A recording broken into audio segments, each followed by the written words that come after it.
பாருங்க மக்கள் எவ்வளவு தூரம் நாங்க கஷ்டப்படுற மக்களுக்கு உதவி செய்வோம்ட்டு எவ்வளவு மக்கள் வந்திருக்காங்கன்ட்டு.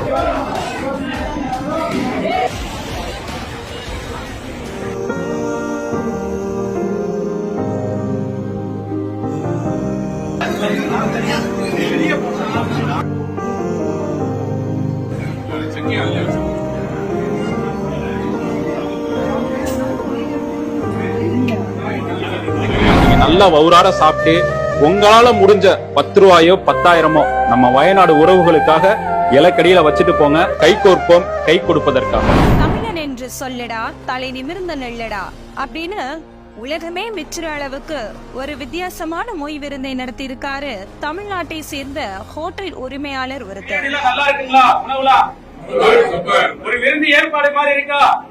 இது பாதிக்கப்பட்ட மக்களுக்கு ஒரு சந்தோஷம். அவங்க வழியை நம்மளால ஷேர் பண்ணிக்க முடியாது, ஆனா அவங்களுக்கு ஏதாவது வகையில நம்ம உதவி செய்யலாம். அதுக்கான ஒரு நிகழ்வு தான்.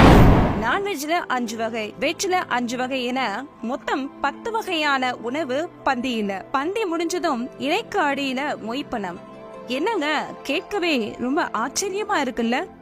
ஆமாங்க, நம்ம தமிழனோட பாரம்பரியத்தை நிலைநாட்டும் விதமா பழங்கால தமிழர்கள் கடைபிடிச்சிட்டு வந்த மொய் விருந்த வயநாட்டு சொந்தங்களுக்காக செஞ்சு காட்டியிருக்காரு முஜிப் ரஹ்மான் அவர்கள். எல்லாருமே நமக்கான விருந்தாளிகள். அவங்க ரொம்ப கண்ணியமா எந்த ஒரு இது இல்லாம, ஏன்னா அவங்க கொடுக்கக்கூடிய 1 ரூபாயா இருந்தாலும் ஒவ்வொரு ரூபாயும் பாதிக்கப்பட்ட மக்களுக்காக போய் சேரப்போகுது.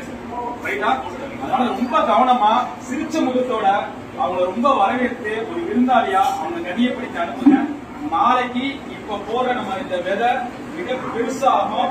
தமிழ்நாடு முழுவதும் உலகம் முழுவதும் இது பரவுச்சு அப்படின்னா இந்த சுயமரியாதை விருந்துங்கிறத திருப்பி மீட்டெடுத்ததுக்கான ஒரு வாய்ப்பா இது நமக்கு அமையும்.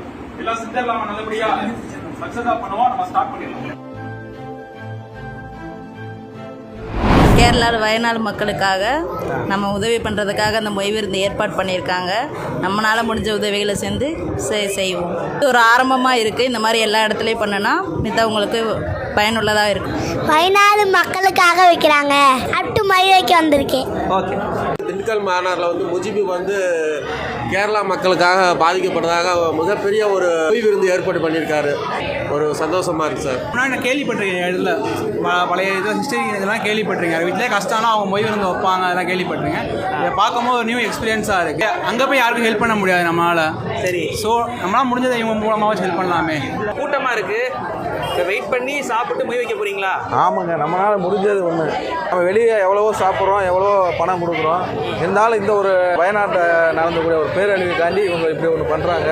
அந்த இதுக்கு நம்மளால் முடிஞ்சதாக ஒரு சப்போர்ட் பண்ணுவோம்.